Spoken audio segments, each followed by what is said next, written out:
Hi friends, எல்லோரும் எப்படி இருக்கீங்க? நல்லா இருப்பீங்க. பேசுங்கிறங்களிலிருந்து உங்கள் நித்யா ராஜேந்திரன். ஃப்ரெண்ட்ஸ், நம்ம மாரகாதிபதி பற்றி பார்த்துட்ருக்கோம் இல்லைங்களா?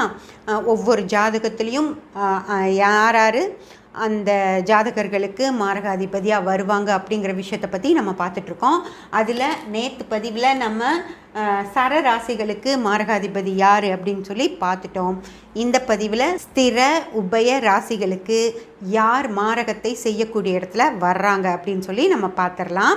ஃப்ரெண்ட்ஸ், இப்போது ஸ்திர ராசிகளுக்கு யார் மாரகாதிபதி அப்படின்னு சொல்லி நம்ம முதல்ல பார்க்கலாம். ஸ்திர ராசியுடைய 3ஆம் அதிபதியும் 8ஆம் அதிபதியும் தான் மாரகாதிபதியாக வர்றாங்க ஃப்ரெண்ட்ஸ். அப்போது யாருக்கு யார் வராங்க அப்படிங்கிறத நம்ம பார்த்துடலாம்.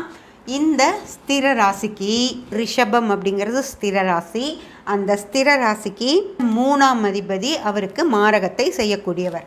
ஸ்திர ராசியுடைய 3ஆம் அதிபதி என்னன்னு பார்த்தீங்கன்னா 1, 2, 3 ஃப்ரெண்ட்ஸ்.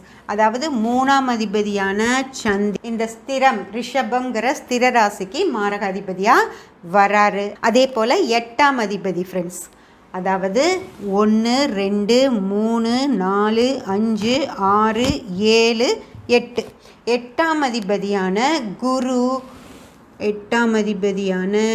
குரு இந்த ரிஷபங்கிற ஸ்திர ராசிக்கு மாரகாதிபதியாக வராரு. அதாவது நம்ம குருவை சுபர் அப்படின்னு சொல்லி தான் பார்த்துருக்கோம் இது வரைக்கும். குரு பார்வை அப்படின்னா நல்லது, குரு அந்த ராசிக்கு வருது அப்படின்னா நல்லது அப்படிங்கிற விஷயங்களை தான் பார்த்துருக்கோம். ஆனால் அதே குரு மாரகத்தை செய்யக்கூடியவராகவும் வராரு ஃப்ரெண்ட்ஸ். ஓகேங்களா? சந்திரன் குரு இந்த ரிஷப ராசிக்கு மாரகாதிபதிகளாக வர்றாங்க. ஓகேங்களா? அடுத்து சிம்மம் அப்படிங்கிற ஸ்திர ராசிக்கு யார் மாரகாதிபதி அப்படின்னு பார்க்கலாம்.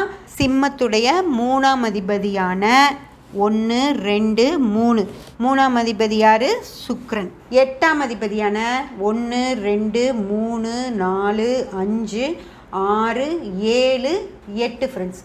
8ஆம் அதிபதி யார் அப்படின்னு பார்த்தீங்கன்னா மீனத்துடைய அதிபதி குரு. உங்களுக்கு எல்லாம் தெரியும், மீனத்துடைய அதிபதியான குரு தான் இவருக்கு மாரகாதிபதியாக, அதாவது சிம்ம ராசி ஸ்திர ராசி. சிம்மம் ஸ்திர ராசி. அந்த ஸ்திர ராசிக்கு சுக்கிரனும் குருவும் மாரகாதிபதிகளாக வர்றாங்க. மீனத்துடைய அதிபதி யார் அப்படிங்கிறதெல்லாம் பிளேலிஸ்ட்டில் இருக்குது. உங்களுக்கு நான் கீழே டிஸ்கிரிப்ஷனில் லிங்க்கும் கொடுக்குறேன், பார்த்து தெரிஞ்சுக்கோங்க ஃப்ரெண்ட்ஸ்.